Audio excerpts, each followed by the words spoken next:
Okay, it looks like we are. That's that's great news. Good. All right. Welcome to Talking About Horses, the podcast that brings the timeless art of horsemanship into the modern world. Join your host, Patrick King, as he dives deep into the heart of horse training, riding, and the stories that connect us to these incredible animals. With decades of experience training horses and riders across the globe, Patrick combines his expertise with the wisdom of extraordinary guests. From dressage trainers to trail riders, Olympic competitors to backyard warriors, seasoned cowboys to psychologists, and so many more. Together, they explore the classical principles of horsemanship, equine fitness, rider psychology, and the journey of learning itself. Get ready to hear candid conversations, thought-provoking insights, and a touch of humor. All with one goal in mind, honoring the welfare of the horse and the timeless pursuit of mastery. So saddle up and join us for Talking About Horses, because every great partnership begins with better understanding.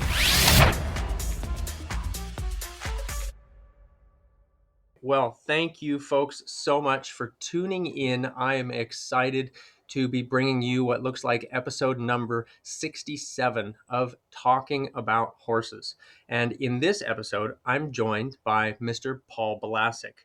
Paul is a highly respected international rider, trainer, writer, and teacher, an avowed proponent of classical equestrian ideals. He's published 8 books, I believe it's now 9, on riding, including the perennial favorite, Riding Towards the Light, and also a more recent, Dressage for No Country. What we want to talk about today is the most recent, Long and Low, a revolution in modern dressage. But first, Paul, thank you so much for joining me here for an episode of Talking About Horses. Well, thanks, Patrick. I was thinking, I have to say that I think it's always a danger in talking about a book that one has written because, when you're writing these things, you're all by yourself. You go over every word, 50 times. You've gone over the thing. It's taken months and months of practice. And then even you have professional editors check on it, even so it's better. So you have presented the most eloquent you can be of an argument.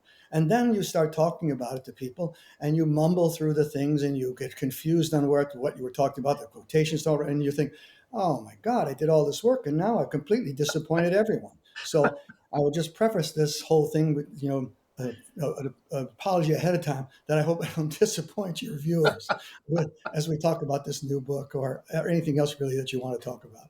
Oh gosh, well that's great. No, I don't think we have to worry about disappointing anyone at all. And if nothing else, in the end, we're going to be talking about horses, right? And Right. how can horse Exactly. lovers ever be disappointed with a conversation like that? Right. I'll interrupt once. I've said this before, but I was just talking about I had to do this little talk for some people. And I was telling people, I don't think that the people that we as horsemen, just because you bring it up as we're talking about horses, realize how amazing it is what we do. And I've said somewhere before, you see these videos, people go to Florida and they get in a pool somewhere and then they let them hold the fin of a dolphin and they have an out of the body experience. They think, my God, this is the most unbelievable thing. But we ride horses every day. And it's like, there are only a couple animals. Maybe you can ride an elephant or a camel, but you can't like dance with any of those animals. It's only this very specific species of animals that we communicate with, and we don't even do it with words. And somehow we've evolved over thousands of years to have this very tight relationship and this almost magical phenomenon that you're riding this 1,000-pound animal that has the potential to really, it could do anything they want with you. But we don't, we get around it. And I just think sometimes riders have to stop and just what you said and just think about just how amazing riding is, whatever you do. It's an incredible honor, isn't it? It is, yeah. Yeah. And the argument, the horse does all the work anyway, so. Yeah, right. I don't think I would be that tired after my riding today if that's how it really went. Right, exactly. I was telling a student recently that it should be hard like chess, not hard like digging a ditch. But, at the end of it, both of them can be as exhausting, right? Yes. Yeah, I don't think, there's always that misconception, and it's the same with people who really don't understand dance or have really seen it backstage in a ballet, what Mm. is involved in it. I mean, if you're coming off all of your riding and you're never perspiring, you're probably not doing it right. Right, right. It can be, uh, yeah, almost scary for riders to realize how hard you need to work in a lot of different ways, right? Not Yeah. necessarily the grunting and straining and that sort of thing, but you, like you said, if you're not sweating a little bit at the end of your ride, you probably aren't doing much up there. No, I mean, sometimes too, and as you just kind of almost alluded to, sometimes the hardest thing is, what we're supposed to do, the better we get at it, is do less and less, or at least look like we're doing less and less on top of the horse.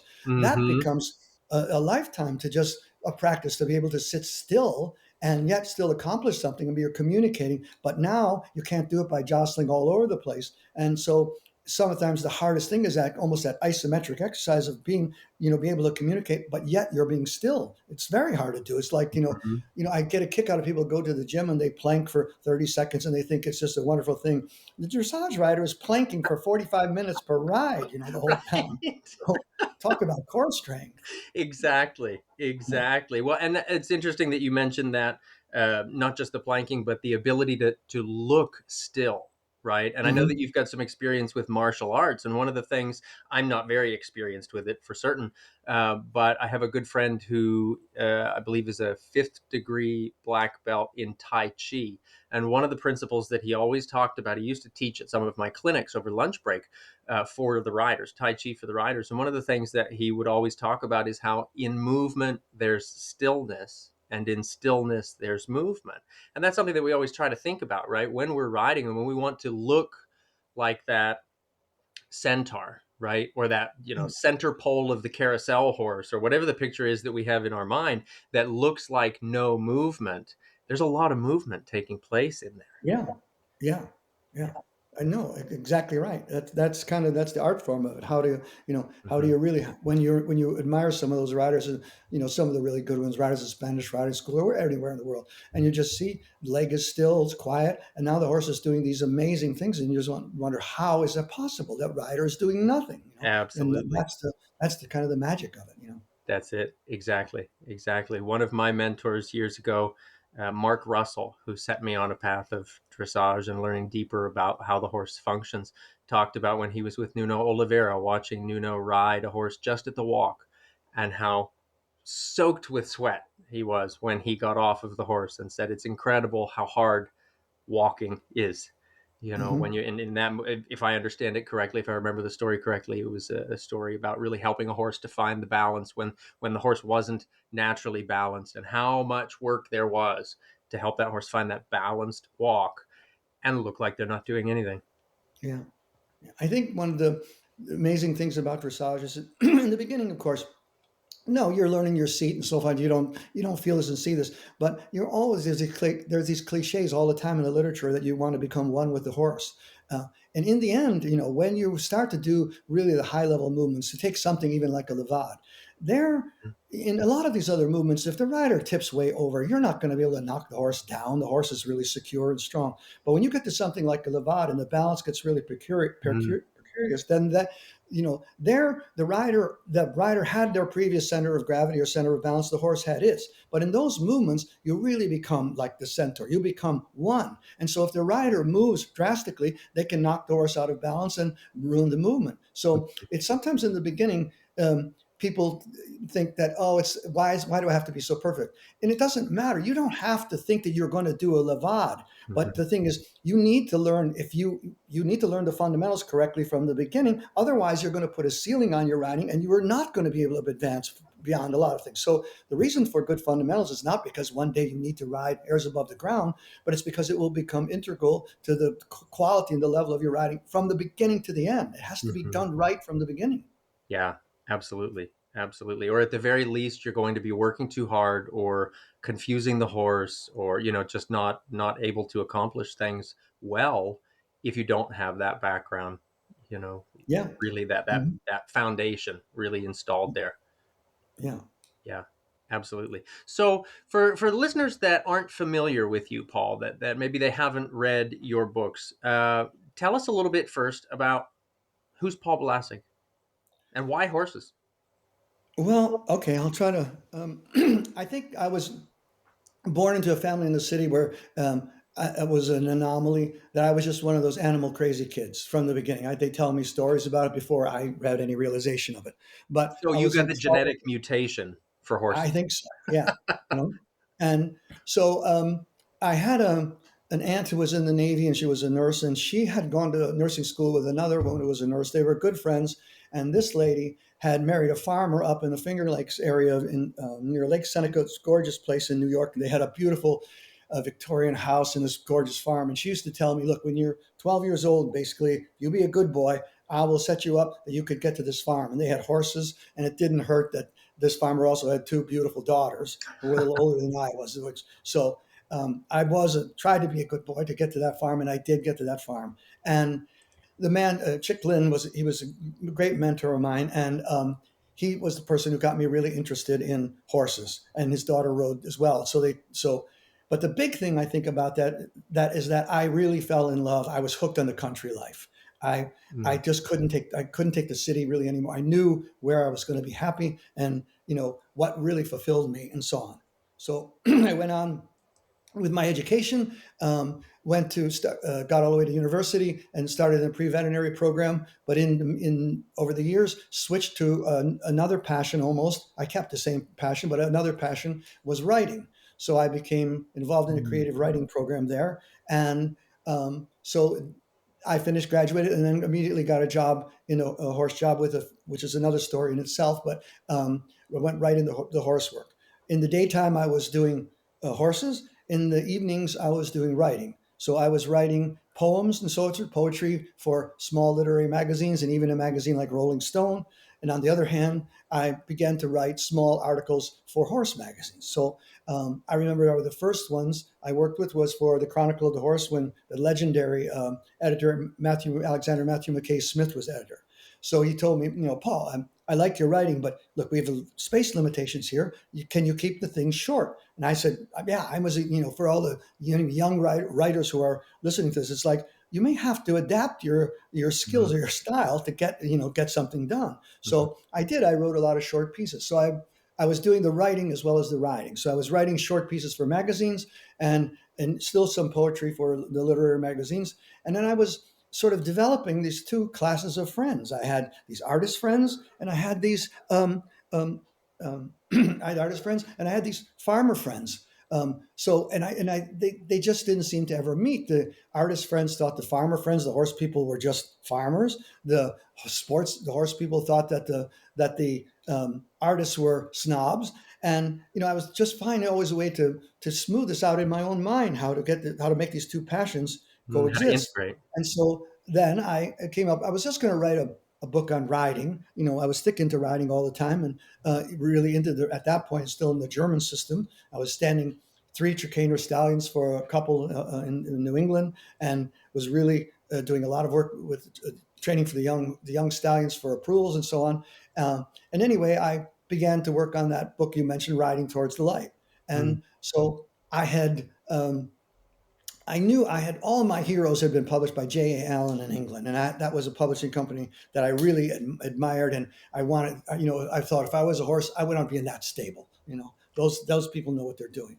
So luckily, I sent the manuscript there, and Carolyn Burt worked there at the time. She was the sort of managing editor and so on, and she was a champion for me. That book, I don't think that book was what they were used to, but she thought it was worth publishing, and she really helped me out a lot and pushed me along. And then it turned out to be pretty responsive. People seem to like it a lot.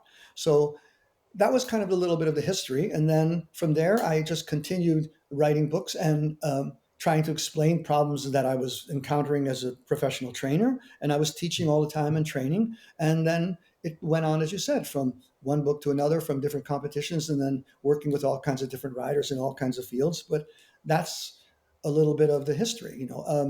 I think a side note to that, I was thinking about that when I was lucky enough to live in a place called Chad's. I started in Chadsford, Pennsylvania, but then it was really close to Unionville and Kennett Square. Well, in Kennett Square, the University of Pennsylvania's veterinary hospital has their horse center there, basically, and their teaching hospital, and that's where they do. It's outside the city there, where they have all the students come and the young vets learn about, about all of the things about large animal veterinary care and so on. Well, there was a library there. It was only 3 miles from my home. And I remember it was a one winter night. I'm researching one of these books I'm writing on, and I walk in this library, and I'm going over to the modern section where the shelves are, and there's all these magazines, every kind of magazine from all over the world about the current scientific study. But I look on the other side, and there are these glass bookcases. They're enclosed in glass doors, and I look in there, and looking at the titles, and I'm thinking, my God, what? And I see Garnier, and I see all these really rare books. So Mm, it's quiet at night, nobody's in there, and I talk to the librarian. I say, what's with this whole collection here? And so he says to me that, it's a famous collection. This famous Philadelphia guy, Fairman Rogers, had this amazing equestrian collection, and he donated it to us. So I say, can anyone look at it? And he said, yeah, nobody looks at it. Let me see if I can find the keys. So he goes there hunting around, and finally he finds the keys to the things, and he just gives me the keys. And now I'm like this kid in a candy shop. yeah. I have every night anything available to me. If you probably could find the log back in that library, and you look October whatever 1977, Paul Belasik. There's no other names there. It was just me after Wow. myself they would allow me to take these books not out of the library, but I could put them down, read them, Mhm. the bibliophiles would go nuts. But there was even a Xerox machine there, and you could even turn. I didn't do this, but you could turn the books over and Xerox parts of it. But so I had that library available to me. So it was just incredible. I mean, there are not libraries like that. There aren't many in the world like that. Right. So How that was part of fascinating. at the time, part of my education, because I was always interested, not just the physical parts of riding, but like Podolsky would say, always the theory.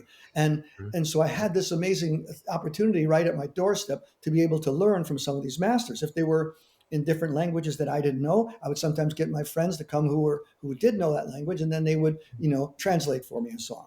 So Okay. that was all part of my learning process that I was really interested in the learning, the book learning part of it, as well as the training. The training was going on every day, the hard work of riding horses, taking care of horses, and all of that. But that was part of my upbringing in the horses, and part of how Mm. I started, and why I to this day have such an interest in the classic literature, and still love it. Yeah.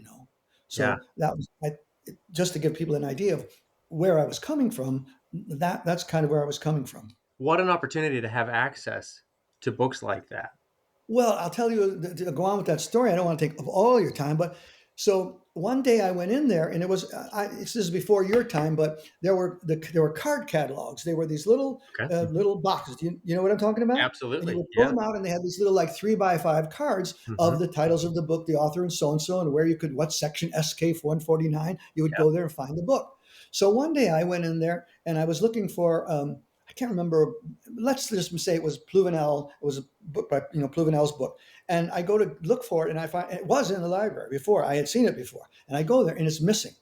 And so I had actually talked to Caroline Burton. I said, what would that book be valuable? What would the value of that be? And she was kind of chuckling, thinking that I was going to buy it. She said, Paul, I don't think you make enough in your royalties we have one, but I don't think you can afford it. And I think even at that time, it was like, I don't know, 13,000 pounds or something, like Oh, wow. $26,000, whatever, Yeah.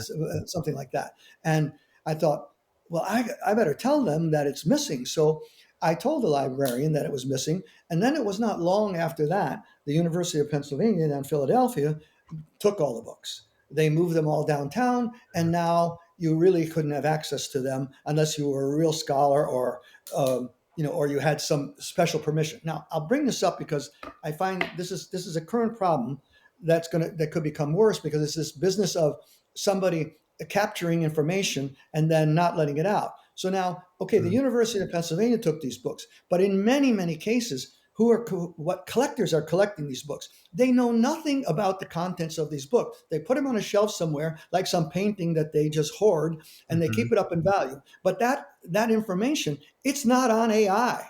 They haven't gotten to that, Yeah, right? right. You can't find that information. And Mhm, now if it's hidden in a library, in somebody's library book, and it's just collecting dust, you find yourself, you don't have access to this information. And that's really disheartening if you're somebody who wants to learn, or you're a scholar, or you just, like I did, you just got in there and wanted to learn from those people. So mhm, I think gets to be a complicated subject, the whole thing of, controlling information, mhm. and then also, but protecting it as well. So one last part of that story was, a few years later, I made a small film. I forget the title, the Kyoto, Oh, the Lost Lost Coyotes. Coyotes. Lost Coyotes, yeah. Mhm. And I wanted to use some of those books. So I called down in Philadelphia, and I said, is it possible to use some of those books? If filmmakers would like to film them. And well, I had to jump through all these hoops. And then the day they said, well, what do you want? Pick like 3 books. That's all you're going to get, Paul. And we'll bring them out. And the librarian brought them out, and it was, she had white gloves on, Mm, full, and she brought them out. And you know this because you're in this field, but filmmakers, they don't do things once. They want to do it, so they right. wanted me to open the cover and close the cover open. And now I 87 see her times, right? bullying on the sidelines there, saying like, "That's enough. Don't open that cover anymore. You're destroying this." But so I'm like, okay, okay, And these okay, were the okay. books that you used to have access to just sit down on I the used to table put or them out on take the to the table, Xerox right? And, machine. have a candy bar, and sit there for hours on end, or something to reading. Yeah. But so that there it was, and she literally, she let us use them for a couple of times to look at the 3 of them, then put them, folded them back up, put them in a special carton, put them in a special container, dried them all the way back to Philadelphia. And I just thought, man, how things have changed, and how Yeah. lucky I was to have access to those teachers in such a, it's just serendipitous way. So Yeah. yeah, Yeah. Well, I really like what you brought up. Like when collectors have these books, if they're not doing something to help share the information, right? Something that Charles de Cunfee used to say is, he would talk about, and I'm going to botch it, I know, but he would yeah. talk about how the art is preserved through its most recent living practitioners. And if we don't have access to the theoretical knowledge like that, the art is really only one generation away from dissolving.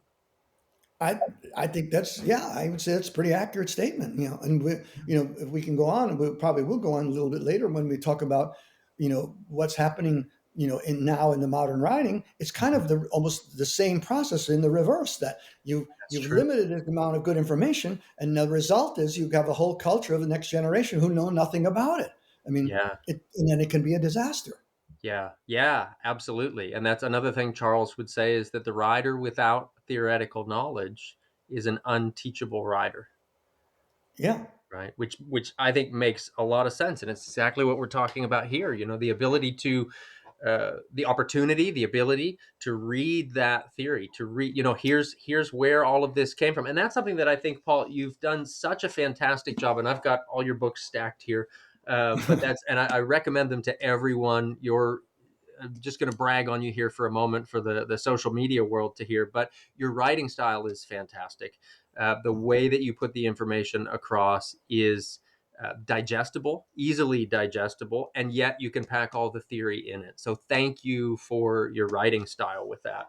Um, and you, You're you welcome. you put that in all of your books, and in all of them, uh, it's easy to tell that it's you in the way that you write, in the style that you write. So that's really great to hear, or to be able to read.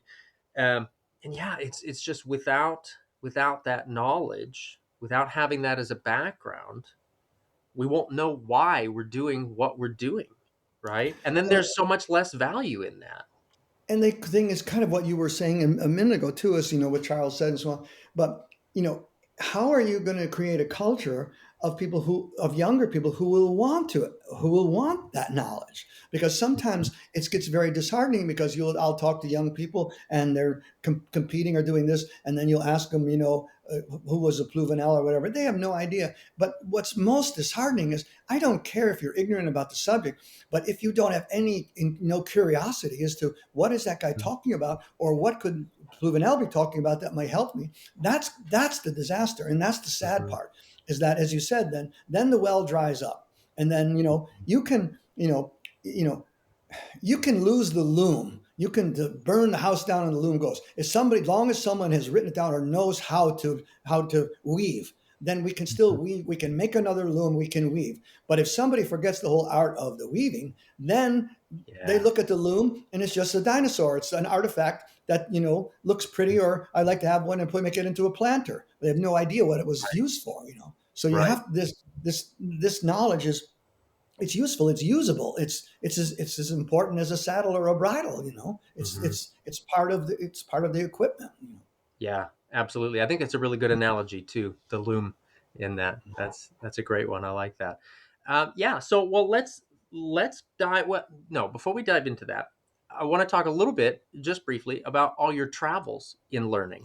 You didn't just sit in the library to learn. No. You went off all over the place, and I really like the your next most Oh, yeah. recent book, The Dressage for No Country. I really like how you broke that down by the schools that you went and uh, watched riders and rode at yourself and things like that, and through the essential book, there was quite a bit in there as well about all of the different places that you traveled and the lessons that you learned. And what I loved about that, especially the horses that you learned from and those lessons. Talk to us about the traveling. Why were you not just happy sitting in the library learning that and then riding your horses at home?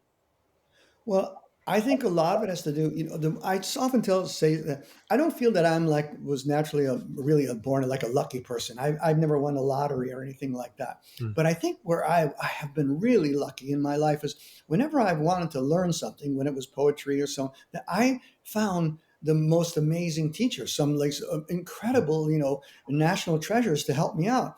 And when I really was wanting to study dressage and really learn more about it, I ran into Henry von Schaik, who was a legend in our time, lived up in the middle of nowhere in Vermont, and it was about 5 hours from my farm when I moved into the Adirondacks. But von Schaik was an amazing teacher. He himself had won the silver medal in the 1936 Olympics in jumping, and then really turned his love to dressage, which he would say that he wanted to do some, he wanted to ride and do it in some form that he could do forever, and he knew he wouldn't be able to jump forever. Mm. But von Schaik was really erudite and had a mind. If you would sit down with him, he was 80 years old, and in 5 minutes you would think you're talking to a 20-year-old. He was so much fun and so inquisitive and so sharp and bright, and he was the one who would, not only myself, there are so many that he would really inspire. He would take you in his library. And I remember he had like two leather chairs, and you're this ragamuffin sitting there, and he's this famous person. He sits in his chair. You have the identical chair, the same kind of chair, and then he asks you questions, and he didn't suffer fools. So you have to study your work. But what he did would he would inspire you, and then he would pull a book down from the shelf, and he would tell you. You would say, "Well, I think this is great." And you say, "Oh yeah, you do? Well, you don't really have that quite right." And then he would tell you, but so he himself traveled all over the world, and he would go to Europe every year at least once, almost all his life. And he said, I have to refresh my eye because I can't, there isn't anything I can see here that will really help me out that much. Mm. So I would say that he was the one who started really influenced me into telling me about, you're going to have to see the other schools of riding, and you're going to have to know where they are and what are the great representatives of them. And then I began to read and study, Pignatelli from Naples and so on, and then realized that there were, the Iberian school, probably the French school, the Austro-Hungarian school, German school. Those, I figured I had to at least get experience from those schools, and I really probably needed to, do it from the horse's mouth and not just, Mm. somewhere vicariously. So, and that's how I didn't have tremendous resources to travel, but so I would work and work and work. And then if I had some time, then I would travel. Now, I think one of the first things was I had been involved in the German system because, again, by kind of dumb luck, a couple in New England had brought over Trakehner horses from Germany. This was in the 70s. And I began working for them. I was a young trainer. It was a great opportunity. And in a few years, I was standing 3 Trakehner stallions, and famous German riders would come over to their house, whatever, and then they would give me lessons. And I was really pretty Mm. indoctrinated in the German system. But after about 10 years of that, I thought, look, I don't mean to sound like I'm, smart aleck, but I had enough. I had come from an education background where it was, critical thinking was important, and you had a mindset of to being open minded and to study, not just to study one parochial thing. And so Mm. that's what I decided. I had to broaden my education, and so there I thought, and I had my first wife at the time had studied in Ireland with Ian Dudgeon, and Sylvia Stania used to be the teaching there, and she wrote this little book on lunging. And I always I thought it was really great. And she had this reputation of working for the Queen of England, so this was really good. And she used to talk about this guy Nuno Oliveira, and I thought, Mhm. well, I think I need to see this. Now the funny thing is Von Schaik told me, no, don't do that. He said this is probably too personal, but he said, I'll give you a letter of recommendation to go to von Neindorf's. But I already knew a bit of what von Neindorf. He told me I had seen special videos of von Neindorf, and I knew what kind of von Neindorf was about, but I didn't know anything about what was this Nuno Oliveira about in this kind of school of riding. And so that was one of my first trips. And I went there for not that long, but a few months, and I wrote about it in one of my books. We don't have to say anything disparaging about Nuno, but I mean, obviously, he was a phenomenon and an amazing person. In spite of himself, I guess you would say, or whatever. But Right. still, very knowledgeable about horses, and riding. And I mean, for someone like I'm always marveled at him. For someone who English was not his native language, he Mhm. had these great quotes all the time.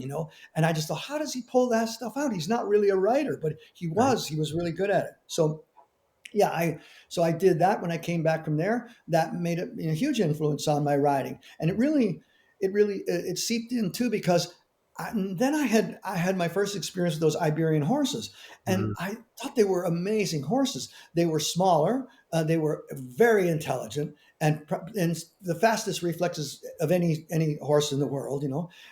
But I was training at the time. I was training a lot of my customers who were women. It's just the way it was in America, and they were riding these 17 hand warm bloods, and they were getting hurt. They couldn't. These horses were too. They were big and strong for me to ride when I was in my prime, and I just thought that they need these horses. If they could only ride these horses, they would feel collection. They would see these horses were so smart, but they were docile. They weren't Mhm. aggressive horses at all. And I thought this would be a thing for the future. It took years then, but then I did acquire an Andalusian stallion, and I began at first just to breed crossbreds because the bias was so strong against the Iberian horses. Sure. If you took them out in a show, it would be ridiculous. But if And it I feels was like it's breeding still them, working to get that changed in a yeah, lot of yeah, circles. Yeah. sure. So then I would, half breed them, and then finally, now it's, yes, as you say, it has turned around quite a bit. You have a horse like Fuego, and the whole world is in love with them. This is an amazing creature. But anyway, that was part of the education there. It was not only the riders and the training; it was encountering those horses. I thought that these are amazing horses. Mhm. And then it was, so then it was also to work with some different people that I didn't really, not in France, but worked with different French trainers and so forth. And always in the back of my mind, every time I kept coming back to the Spanish riding school, I would compare where I was to what their work was, and I thought it's better. It's better. They're Mhm. doing everything better. Their position is better.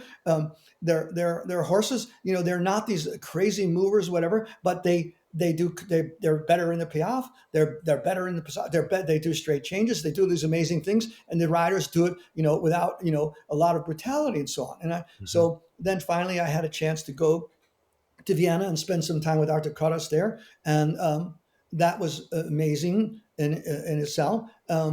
And I'll tell you just a small story about that, because just to show maybe some of your viewers who think, oh well, Paul's led a privileged life and he gets to meet all these people. Well, it wasn't. I mean, I worked really hard and these things sometimes took years in setting up. Mhm. And actually, it was Charles de Comfrey who helped me, because Charles sent a Mm. letter to caught us that and said that Paul would like to come or whatever. Oh, yeah. I thought he just filed it, just threw it away, and in fact, it was almost a year later. He calls me up, and one day I'm out riding, and my wife says, Arthur Carlos is on the phone. I said, "No, come on." She says, "No." So he says, "Look, I'm really sorry, but I saw your letter. I had lost it, and I saw it's a year later now. But you are welcome to come, and Mhm. I'll help set things up for you, and so on." So it's all set up. It's amazing. I go.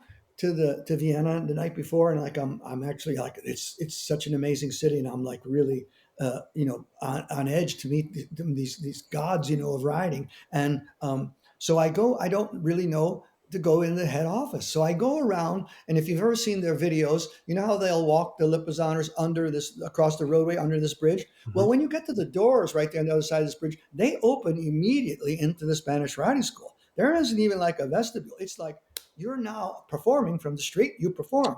Oh, So wow. I'm there, yeah, on this sidewalk, kind of, it's a dirt sidewalk. And all of a sudden the door opens and out walks Klaus Krisch, complete uniform, whatever. And I look at him, and he's one of my favorite, still is one of my favorite riders of all time, amazing rider, I think. Mm.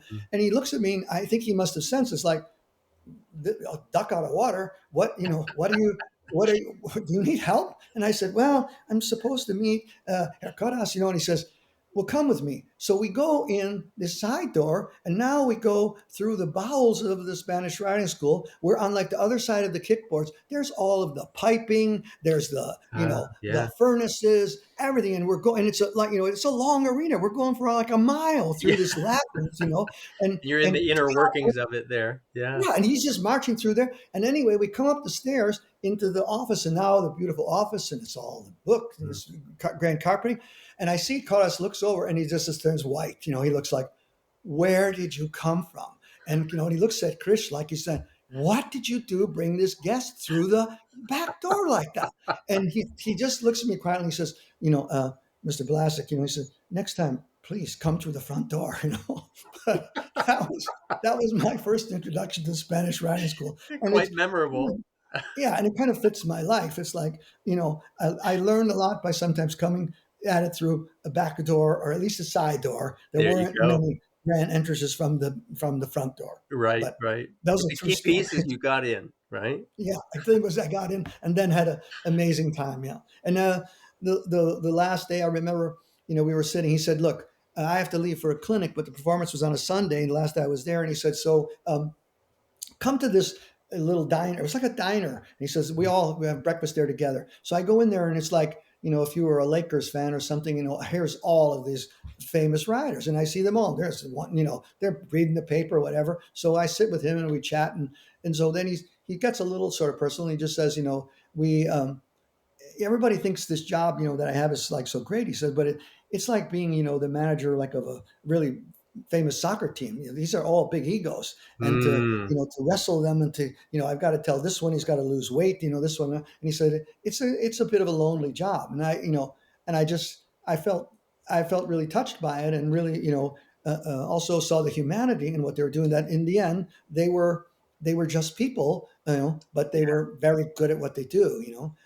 So that wasn't.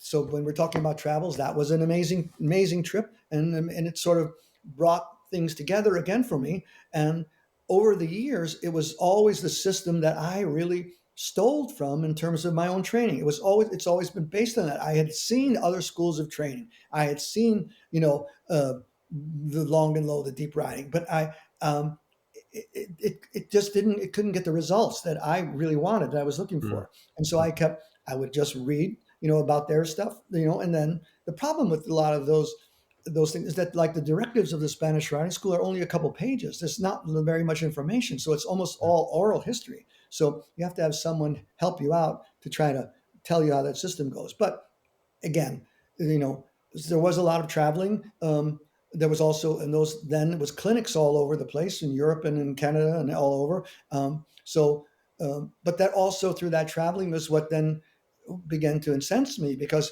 I would be traveling to these places and go to these prestigious stables and see Olympic riders and ride, 5 horses in a row, all in draw reins, and I just thought, Mm. this is not making sense to me, Mhm. so that was part of it. So the travel was, it was very educational. Mm. Yeah.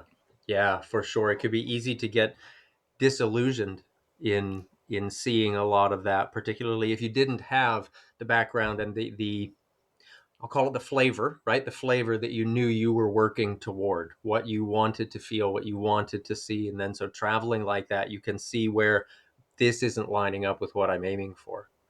Yeah, yeah. Yeah. And then the other thing would be, and it goes all the way back to, we can talk about it in the long and low, but it goes back to Seeger, who's complaining about Boucher, and Seeger's one of the few people who actually, Boucher, he knows Boucher. He's read his book, and Boucher even invites him to sit on his horses. So he's ridden his horses. He's seen him train personally, and then he's aghast at the disparity between what Boucher is writing and what's really happening. So there's a case, hundreds of years ago, same thing keeps happening. Mm-hmm. Sometimes you get charismatic people with a real gift of speech, and they carry people along, but it's hard to really investigate and see what's really going on beneath the surface. You almost have to be in the club to really to know Mm-hmm. what's going on.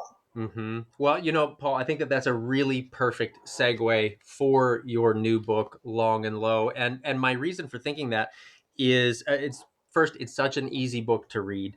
I actually read it just this past weekend at the horse show in 2 sittings. Was able to read through it, and it's great. It's really great. But one of the things that really stood out to me, and maybe this has happened in other books, but maybe I didn't notice it to the degree that I noticed it in this case, it felt like you were pulling Seeger and Boucher and Steinbrecht and Garnier together to the same table and saying, look, guys, let's talk about this stuff.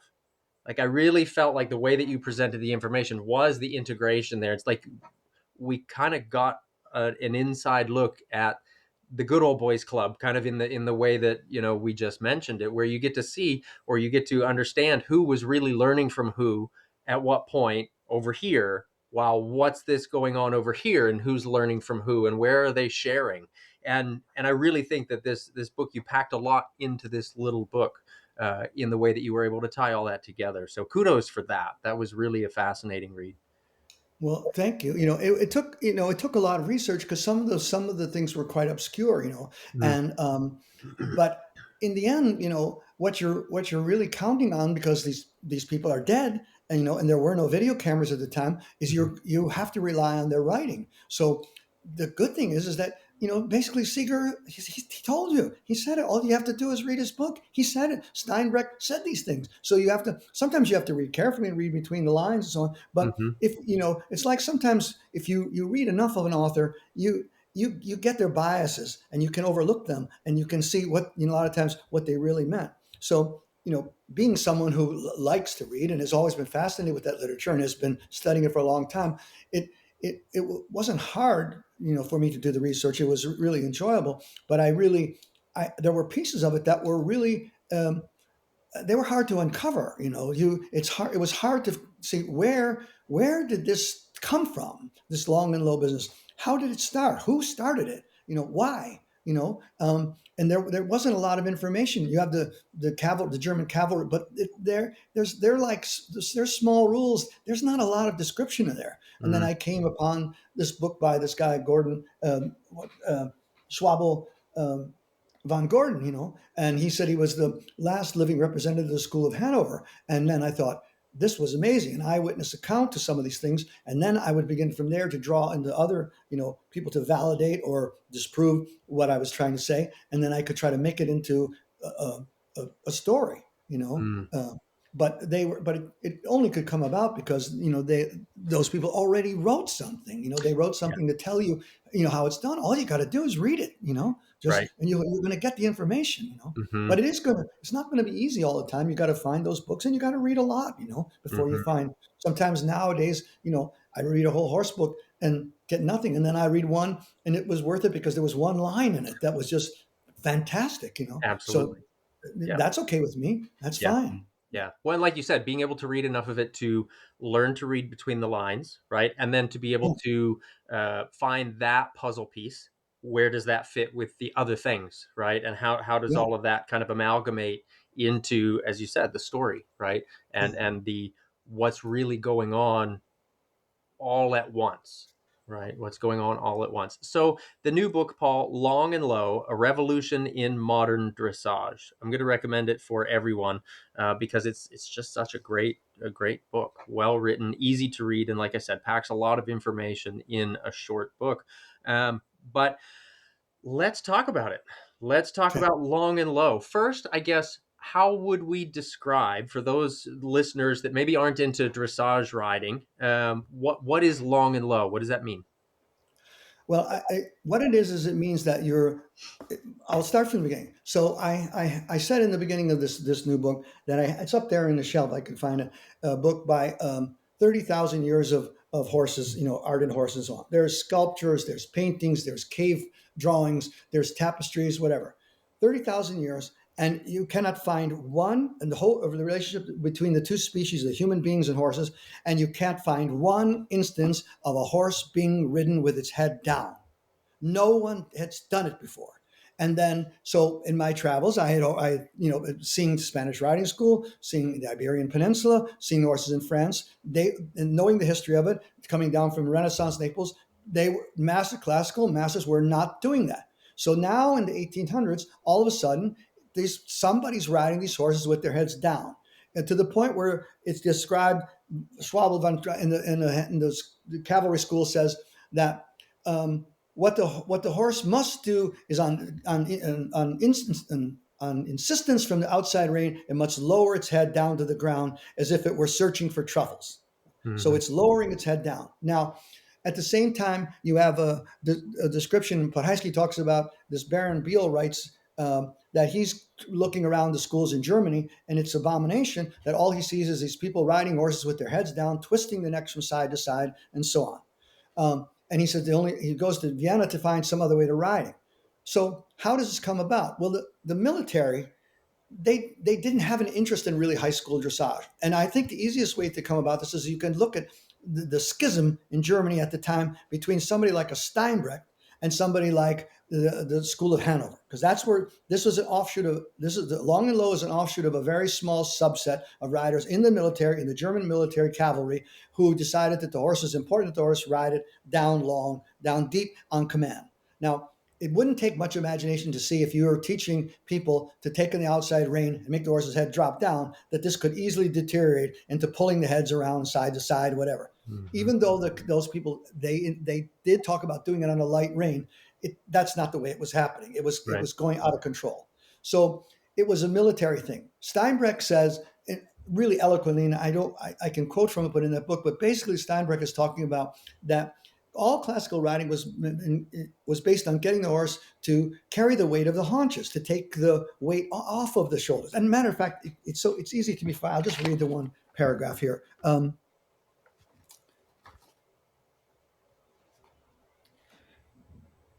Where's that?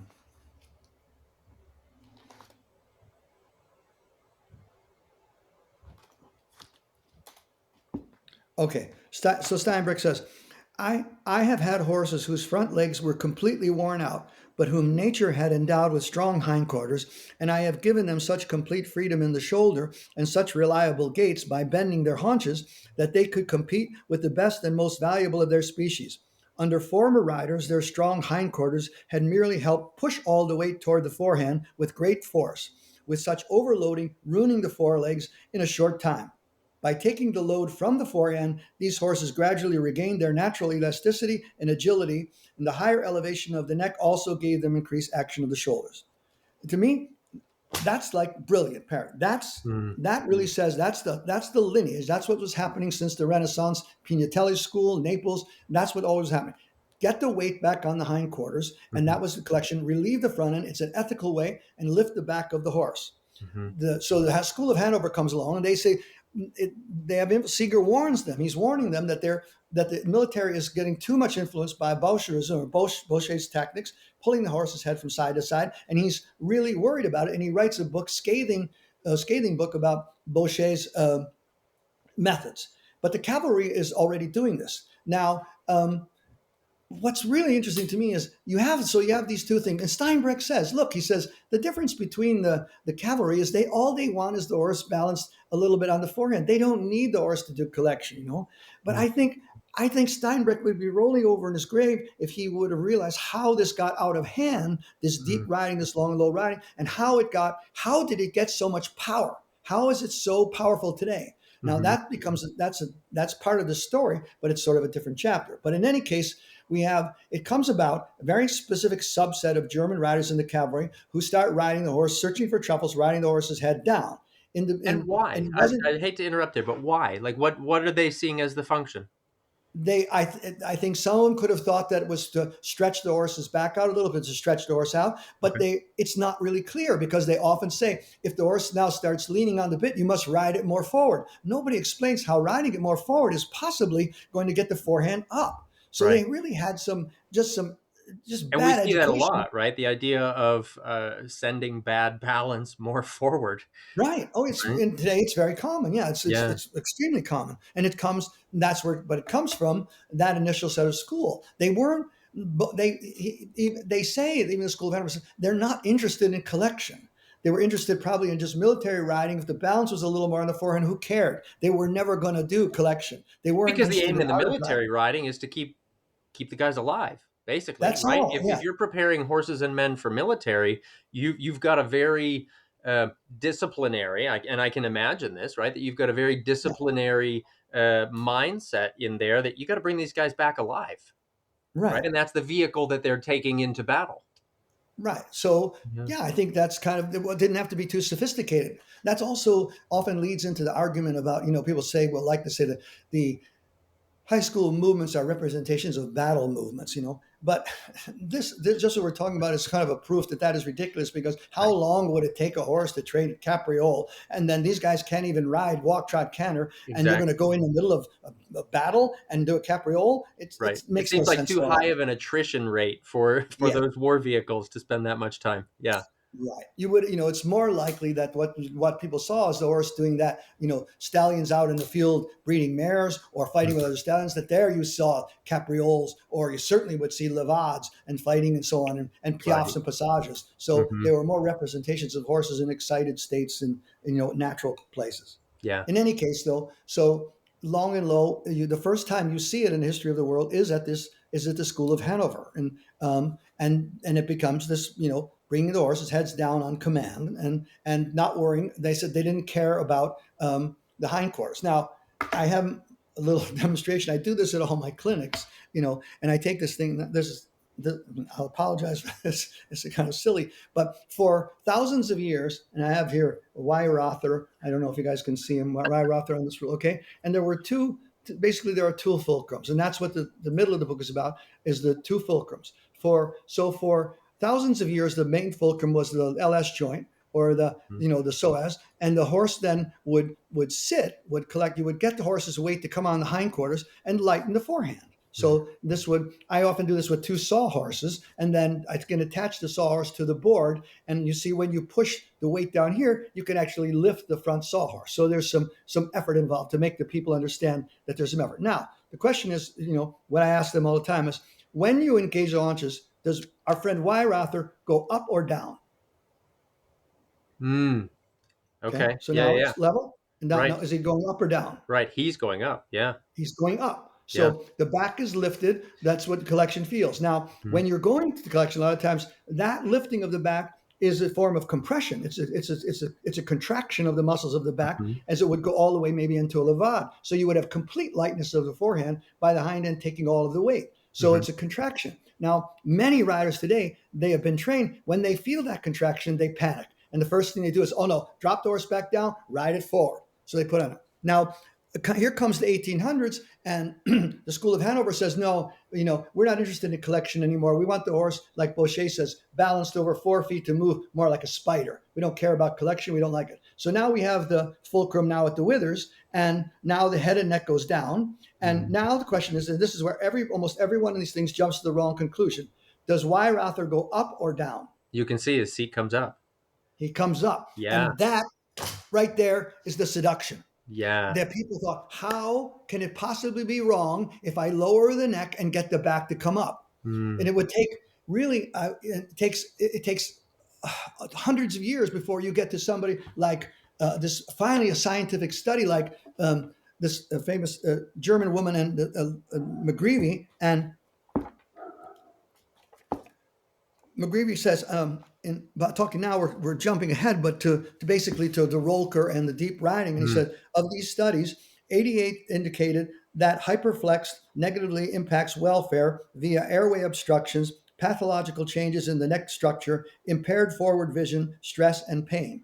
Based on the review, wrote Koenig von Borstel, the presumed gymnastic benefits of training horses in a hyperflexed head and neck position are by far outweighed by undesired gymnastic effects and reduced equine welfare. Now, the co-author of this, McGreevy, says 23% of the study suggested hyperflexion has negative influences such as a reduced oxygen supply and increased activation of the lower neck muscles.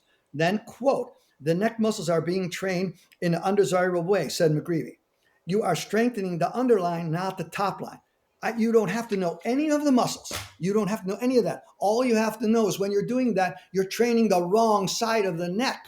People often think that when they lower the neck, somehow that is relaxation. But in fact, muscles only work through contraction. So when you're lowering that neck and curling that neck in, what you're doing is really activating the muscles on the underside of the neck to the point where if you really restrict them enough, the horse cannot swallow.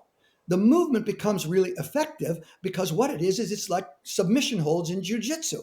The horse gives Yeah. up. You train it into a complete submission because it can't even swallow. Sort of So that it learned becomes very helplessness that we hear about. learned helplessness, exactly a very strict form of aversion training.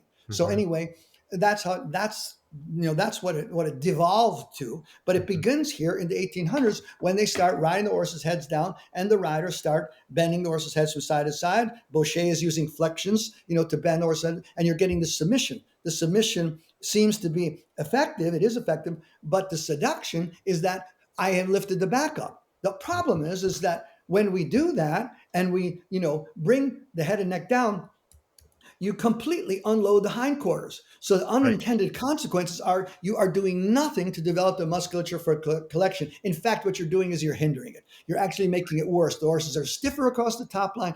They don't have any, the psoas can't engage. You're making it weaker, and this horses become stiffer and weaker and then helpless about learning collection. So that was the middle part of that book, is to show, historically, as you know, you can read the book and find the historical lineage, but then the War of the Fulcrums is really the schism in the Germanic riding and around the world.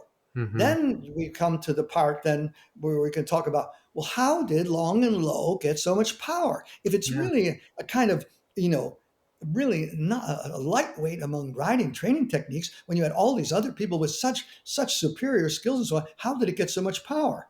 And then that's where it sort of gets interesting, because there we have the dissolution of the world's cavalries, and now all of these cavalry guys are out of a job. Now, the brilliant ones think what we've got to do is we've got to convince the public to take over the riding, because we don't have any more soldiers. Mm-hmm. We need to get people to ride. So Gustav Rau is a brilliant strategist in terms of, how do we convince people to ride? We got to get everybody, Germany, on a riding horse. We got to get everybody in the world on a riding horse, and it better be a German horse. It better be a Warmblood. And they were very successful. So, but who does he place after some stinging losses in 1928? Who does he place in charge of this School of Hanover? The famous School of Hanover we're talking about is Otto Lürke. And then one by one, you see all the people that involved in this were all not trained classicist dressage. They were all trained military. So they all came from the same school. They had no problem with the School of Hanover's putting the horses down deep, riding them down deep. Von Neindorf and even like somebody at Klimke would let the horses go down deep in a stretch, whatever. But that was at the end of the ride or before the ride. It was not the system of riding consistently. So what you're talking about, because I'm sure that this is a question that other people have, and it's a question that has been asked to me prior to our talk here. What you're talking about is the idea of holding the horse in that frame as kind of as part of the work, right? As part of the working frame. Yes. You're not talking about, okay, we're giving the horse a break within the work. They reach, they stretch, they blow out, things feel good. Then we come back to work, we come back to contact. That's a separate story than the long and low piece. Exactly. Okay. Yes. Yeah. Okay. Mm-hmm. Okay. So, and then it became, when the first person you begin to see this you see it with Nicole Uphoff, this young woman riding this horse Rembrandt, and it becomes the darling of the press and the world, because it's this light horse and whatever. But people all of a sudden are getting suspect of how is she training this horse, because they see her in practice and she's doing something that looks pretty abusive, and that she's holding the horse's head down for long periods of time and bending him from side to side.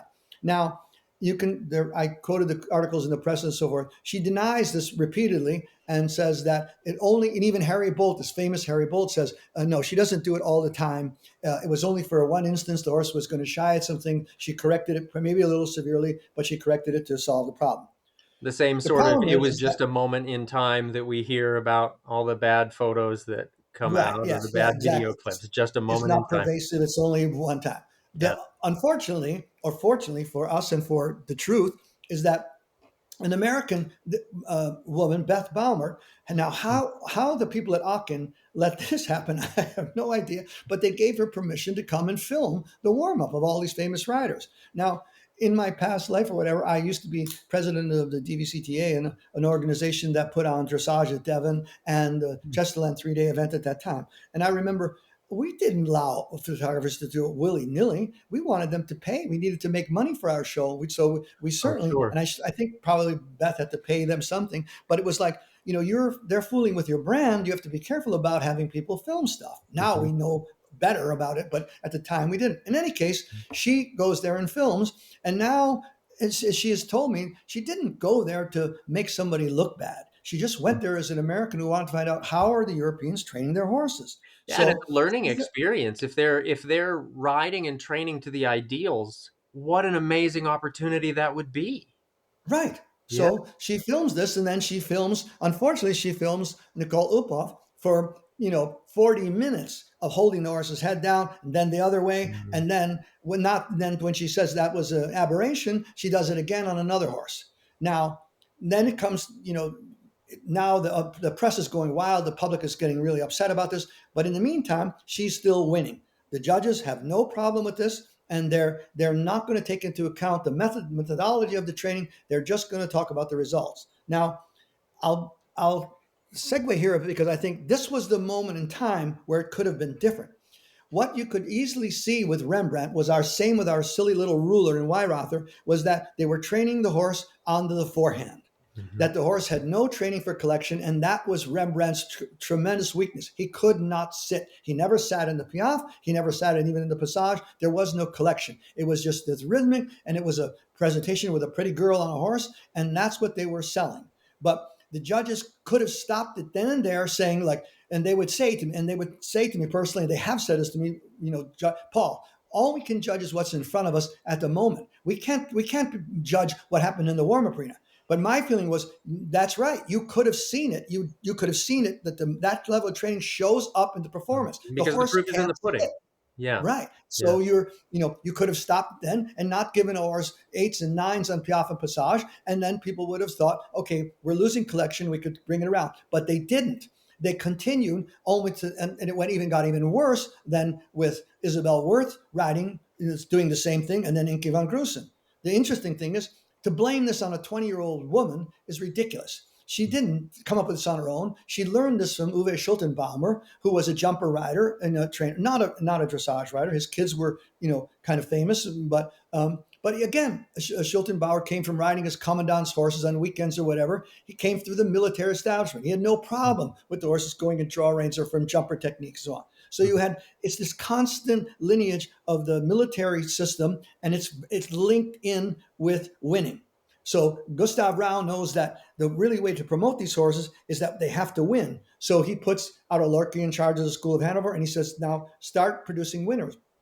And they do, but there's a fault in them. There's this consistent fault that these horses are losing collection. They're going way away from dressage, and they're riding them. They're becoming more and more abusive. Then Enke van Gruchen shows up, and they just change the name. Instead of saying Brolker, they just call it Mhm. long, deep, and round, and Mhm. they say it's not a problem. FEI at a certain point, and again, it's easier for people to read this, but so after like the FEI is basically silent on us. They're really putting their heads in the sand. They're not going to address this. Now this is going on for a long time, decades of this deep riding, this roller, this long, deep, and round. And the FEI comes out with a statement. The FEI will establish a working group headed by Dressage Committee Chair Frank Kemperman to expand the current guidelines for stewards to facilitate the implements of this policy. The group agreed that no changes in the rules are required. They're talking about this business of roll curve, long deep round. Then they come up and they make this statement. 7 years later, nothing is done. And this is the statement. There are no known clinical side effects specifically arising from the use of hyperflexion. However, these are serious concerns for the horse's well-being if the technique is not practiced correctly. The FEI considers hyperflexion in any equestrian sport as an example of mental abuse. The FEI states that it does not support this practice. If you read that paragraph, you cannot come up with any other way to describe what that means, except the FEI is saying that there is a correct way to practice mental abuse. That's what they're saying, Right. and it's like, who wrote that? I mean, they should have had their editor on that one, but Right. they were believing that. They had gotten, to believe that somehow this process of doing this to these horses was mental abuse, but it could be done correctly. And And it that's was where I quite think the wordsmith that had to come up with that. yeah, really. I mean, it's a haiku, for God's sakes.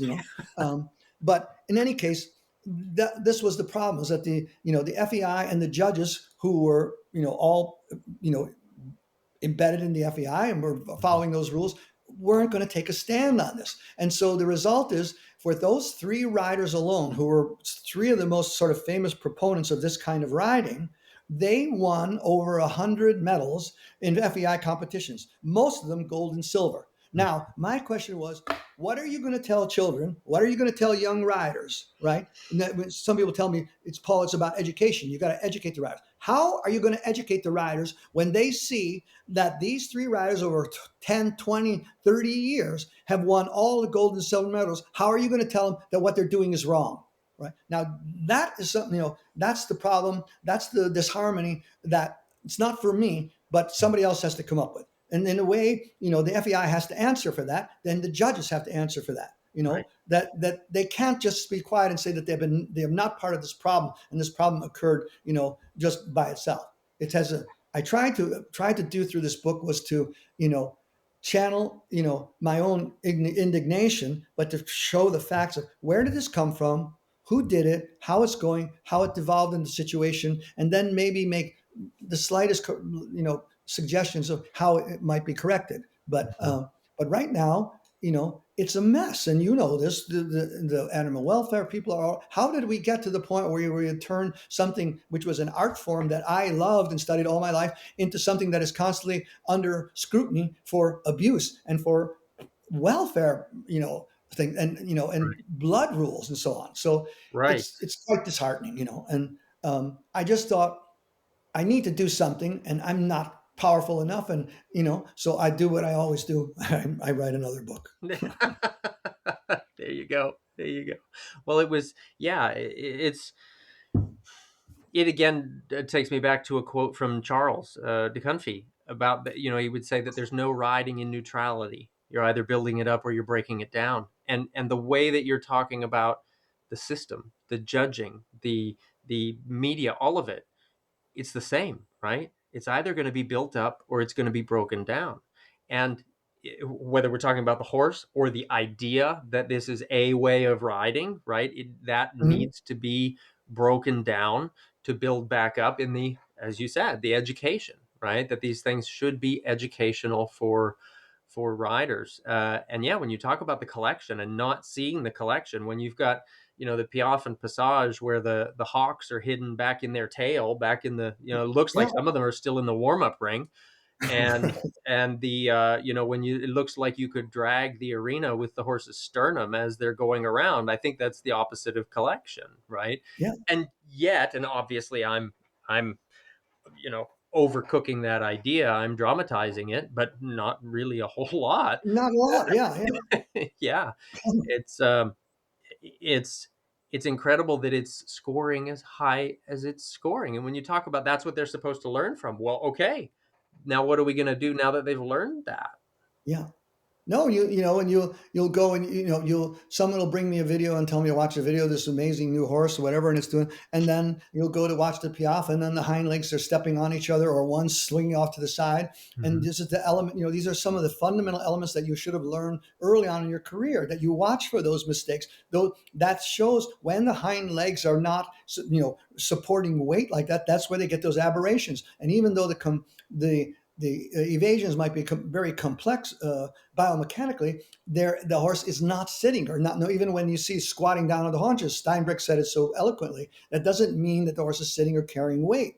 Mhm. So those get to be more technical problems. But Mhm. there are really good and there were also, I don't want to say that there weren't good. There were good examples of horses that were doing it well, but they Mhm. were not winning.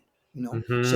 Right. there was this inextricable link between winning. If you want to win, then you're going to have to do it this way because Mhm. that's how they're doing all this winning. And if you're an ambitious person and maybe you have resources or whatever, why are you going to copy a way that's not winning? You're going to copy the way that's winning. Those Right. horses will increase. There's tremendous value. Your sales in your barn will go up. Everything, your life will improve, and so on. But the Mhm. horse's life will not improve. The horse's life will become worse. Absolutely. And I think that then we're taken back into the idea that we need to understand the theory, right? Yeah. I was at a show recently. I've watched replays of freestyles at dressage shows, but only recently did I actually sit down in person and watch a freestyle. And and it wasn't all bad.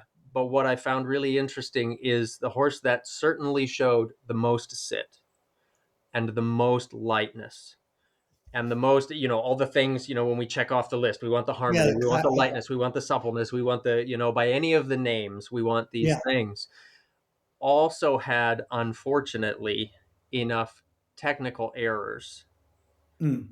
that it didn't win. Yeah. I believe it came in second or third, Yeah.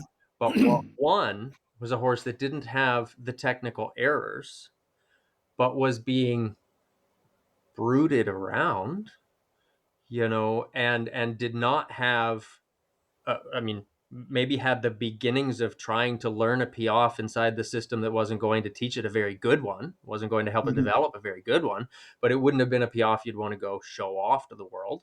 Uh, and yet, won because it didn't have the technical errors. Right. One of the I things that think I always find fascinating when I'm watching competitive riders is when a horse has an error. For me, what I'm looking at is an error to what edge, right? mhm. And when I see a horse that makes an error and there's an assumption of more sit or more relaxation, Yeah. I wouldn't mind being the rider that has that error, right? Yeah, that would When be a you see nicer the problem. errors that are explosive, that Yeah. are, that now you're bulging all the muscles that you've got, you look like a power lifter out there trying to fix these errors. That's as one of the guests on my podcast a couple of years ago made a comment. She said, "That's not my dressage." Yeah. Well, it wasn't a lot of people. I mean, it starts off, if you go back 2,000 years, Xenophon said anything forced can never be beautiful. The point Exactly. is, yeah, what we're trying to do is very difficult, but it Mhm. doesn't mean that when we talked at the beginning of our interview, maybe you're working up a sweat or something. That doesn't mean that it has to turn into abject force or cruelty. That Right. just means that you're trying hard and to learn something difficult, you repeat and repeat and repeat and you practice and you practice and you practice to get it. Hmm. But there's a difference. But I was laughing to myself when you're describing, this whole show you were at the freestyle because I was going to interrupt you and tell you we must have been at the same show because it was on last weekend and I saw this performance you saw. I must have. It was the exact same thing that happened. So either it's very common or Right. or we're going to the same places. Yeah. Yeah. I don't mean to be so facetious, but sometimes the Well, only thing yeah. we I can mean, do is laugh because it's Mhm. otherwise he would be it's too sad. Absolutely, absolutely. So, um, of course, the recommendation to everyone to read the book, and I want to be really respectful of your time, Paul. But what Good. do you see? And maybe we don't have an answer for this, right? But what do you see as being an answer? How do we change this? How do we get this back? I I think it always comes down to it does has to come down to education.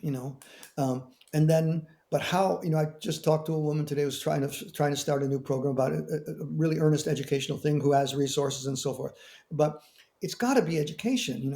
You can't just take the unfortunately so many of the organizations the GMO stuff. All they did was they just, when they just bought into the German system, they all memorized the training pyramid. They talk about, they incorporate long and low. It's even in the lower level test in our dressage test in Mhm. USDF. There's a stretching. So, they didn't have to take it all hook, line, and sinker. Mhm. They didn't have to adapt the thing just completely. They could have just stand back, waited a little while, had some other,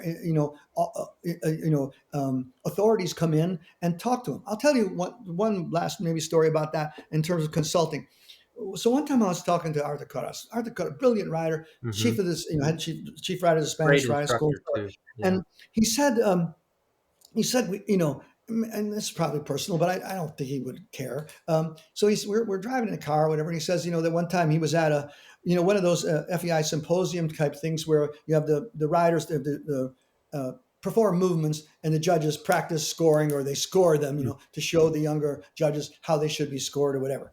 Conas said the only reason he was there because his daughter was riding as one of the test riders. So she rides the test, whatever. And then, it might have been Nigley. It was one of the top judges or so on there at the time. And he says, "Oh, we have an expert in the audience, Arthur Karas. What do you think about the two movements?" And Karas says, "I think you got him wrong. I think the one was better than the other." Now, I'm not saying that's not the point of my story. The point of my story is we left, so we're driving, and I said to him, do you ever, as the chief writer of the Spanish Riding School, do you ever get consulted like on, movements or when they're going to talk about rules or whatever? And he said, never. I said, I couldn't believe it. I said, you have never been consulted? Someone from the FEI didn't ask you to come in and review what they were doing? Never. I just thought, there's your answer. Now, so Right. now we talk about education, and now, but you're going to stay with your little troop of these people who are educated or indoctrinated in one specific way, and you're not going to allow outside intervention or outside thought, or you're not really going to allow critical thinking. What you're going to do is you're going to really make sure that these young judges are brainwashed, that when they're Talking into an learning to echo judge, chamber. yeah. They're Yeah. learning to judge. What are they going to learn? They're going to watch other warm blood horses to perform. And that's what the older judges are going to tell them. This is what you should be looking for. And very often they're even sales tapes, so it's a industrial machine educating young judges instead of educating them in theory, or forget the breed of the horse. Let's just show them stick animals, but show them what the movement should go like. Go for over the 500 years of classical theory, educate them into what is proper classical dressage, and then you can interpret it any way you want. But Mhm. you can't just give nines and tens to piafs that are not sitting, as you say, horses with their, passaging completely hollow in the back with more exaggerated front end movement and going against almost all of the classical rules. So Mhm.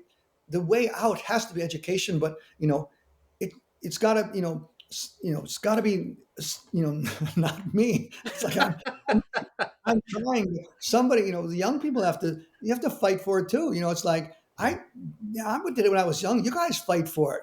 Come on Right. now, do something about it. Right. Right. Rally the troops. Yeah, and I'll help in any way I possibly can. But but it's time now for a movement from young riders and younger riders. Mhm. And like I said somewhere in the book, you're going to have to choose what kind of riding you want to do. Do you want to just win, or collect a trophy room, or do you want to really learn how to ride, or do you want to learn how to ride the way it was brought, the way it was sent down, passed down for at least 500 years. Mm. So that's my challenge, and probably you've heard it. I'm sure everyone has heard enough of me blathering. No, this is great. This is great. And again, just to clarify for everybody listening, in case the question comes up, if you've just popped in and you're listening, what we're talking about is the long and low as kind of the training protocol, right? Saying we Mhm. are putting you in this frame, and come hell or high water, this is the frame you have to perform in for this portion of your work. We're not talking about the great, you've done some good work, let's release you and allow you to stretch and walk out and relax in between. I think about it as the active rest phase when you go to the gym, right? In Yeah, between reps and sets, you've got an active rest phase, yeah. because what you wouldn't want to do is hold the body in contraction. You can't do that, yeah, indefinitely, right? Yeah, no, Exactly. exactly. You work out in this machine, then you catch your breath, whatever, have a sip of water, and then try again, do something else. Yes, so I think that's going to be a convenient argument, between a lot of people who are going to couch their long and low with saying it's just moments of rest, and it's like, well, you're carrying it over to your technique of riding. You're trotting in a stretching circle. You're cantering. You're riding really forward. You're allowing the horse put you. What is a constant refrain in so many of those lessons? A refrain. Put your hands down low. Ride the horse over the top. You're riding the horse more and more with the forehand. I wouldn't have written that book and be, in a way, so incensed by this. But because I travel a lot, I go to a lot of places and I go to a lot of barns. And sometimes we buy and sell some horses. And when you go and you look at horses for sale, and you're going to prestigious barn and barn after barn after barn after barn, horses are ridden in draw reins, pulled down, and it's just, and it's violent and it's abusive. And the worst thing is it's dumb. It's like, I'm always saying, I think these riders need to take a basic course in physics first and then learn how to ride, because what these instructors are asking their students to do is impossible. It will not work. Mm-hmm. And it's not that the method isn't already shown to you. It's already there. You don't have to invent it. Just go study it, read about it. Right. So, right. Again, we come back to the theoretical knowledge. Yeah. Come, ride, but read too. Yeah. Right. Exactly. Exactly. Well, thank Oh, you so much, Patrick. absolutely, Paul. Thank you. I've got a couple just wrap up sort of questions here, if you don't Yeah. mind. I didn't tell you about No. these going into this because they're usually Yeah. just the last moment surprise. But I'm going to steal a question here from another podcaster named Tim Ferriss. I don't know if you're familiar with him, but he's got a great question that he asks his guests. And it is, if you had a billboard to print a message on that was big enough for the whole world to see, what would it say? About riding or About about anything? anything. I would say, embrace critical thinking. Learn how to think. That's a good one. That's big. And that's certainly more than just riding. I love that one. Yes. Learn how to think. That's great. What comes to mind as what comes to mind as one of the hardest lessons that you've had to learn in the pursuit of your passion? Uh, Patience, probably. I Mm, didn't have any problem. I think I can work as hard as anybody on the earth, but and I have lots of patience in the training, but maybe not as much patience with myself, so it would be maybe just to, work hard, but also, learn how, like, getting back to martial arts, learn how to breathe, breathe, and, don't just, always hold your breath and go for it all the time. It's like, breathe, and yeah. you'll last longer. Yeah. It'll work out better. There we So go. And yeah, and the patience with yourself. That is a big thing, isn't it? That yeah. it's I always mean, easier to don't be more patient with someone else than it is with ourselves. I think so. It's like you got to be careful about the self criticism. It can be poisonous. It's, be critical, but also maybe be realistic. Reward yourself if you look in that way too. Look at your videos, watch your videos, and if you are improving, if it is improving, give yourself a little pat on the back. It maybe comes only in like I was saying, baby steps, but just don't be always super critical, super critical, super critical. The same with the horse, and the same with yourself. Hmm. Study, practice hard, but if you're making progress, that's okay. You're doing a good job. Perfect. Yeah. Good. Good. Okay. What's one thing for riders to work on or think about to make their horsemanship better this week? There's your seat. Your seat. It's all about your seat. Mm, Practice, learn how to sit in good position, because your communication will not come from your hands, or you won't ride from the spur of your hands. The great ones. And if you want to watch somebody who's a master, watch. I'm always saying what I wrote about in the book. And this particularly the one that I look for almost for inspiration. Go find on the Google on the internet. 1994 is Segovia Mantua and Klaus Krisch, and riding the solo ride, the Spanish Rider School. The whole ride, mm, he rides with the whip up in one hand, and if the reins in one hand, no spurs, no kicking spurs. He does twos, ones, triple pirouettes, passage, piaffe. Goes on for, I don't know, 12 or 14 minutes. He never moves. Okay. That's all. He doesn't need his hands anymore. He doesn't need his spurs anymore. It's all with his seat. Learn how to ride with your seat. there you go. And that takes us back to what we talked about at the beginning, right? The stillness inside that Mhm. movement. Yeah. Yeah. Right. Fantastic. All right, Paul, thank you so much. Again, the name of your newest book, Long and Low, A Revolution in Modern Dressage. If folks want to find out more information about you, where do they get that? The easiest thing is, as long as you can spell my name, you can just go to our website, and there's categories there, for old articles, everything, from training things to book reviews, sales information, all the stuff. But it's all on the website. So you just go to the website and you can find what you want. Perfect. All right. Well, thank you again, Paul. This was a great discussion, really eye-opening. And again, for everybody listening, if you haven't picked up your copy of the book yet, Long and Low, A Revolution in Modern Dressage, I highly, highly recommend it. Thank you so much, Paul. Hey, thank you, Patrick. This has been Talking About Horses. Patrick King has been seeking out the wisdom of the masters for several decades now, all over the world. And the guests on this show are considered among the top teachers, trainers, and thought leaders in the industry, focusing on horse welfare, classical principles, and an honoring of the student's learning process. We hope you've enjoyed it. If you did, make sure to like, rate, and review. We'll be back soon. Find us on Facebook and Instagram at Patrick King Horsemanship and Dressage, and both websites at pkhorsemanship.com and academyforclassicalhorsemanship.com. Keep riding, and we'll talk to you soon on Talking About Horses.